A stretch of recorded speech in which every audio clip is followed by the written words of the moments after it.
জগদ্ধাত্রী মা দুর্গা, মা কালী অথবা মা শ্যামা, ভিন্ন ভিন্ন রূপ। তাই একটি মা কালীরই কবিতা,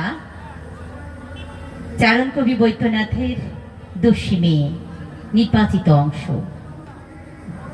কার মেয়ে তুই? কোথায় বাড়ি? হতচ্ছাড়ি হতচ্ছাড়ি, দুপায়ে মল, ঝুমুর ঝুমুর, ভাত পেরে রোজ সারা দুপুর খুঁজে বেড়াই পাড়ায় পাড়ায়। এ ঘর ও ঘর, সমস্ত ঘর, রাসমণিদের বাগান বাড়ি। কোথায় থাকিস হতচ্ছাড়ি? পরনে তোর লাল টুকটুক রঙিন চেলি, আমার ঘরে কে পাঠালো? কেন এলি? থাকলে কাছে বুকটা ভারী, আহারে তোর মুখটা দেখে পেত্রি সেজে ভেঙচি কাটিস।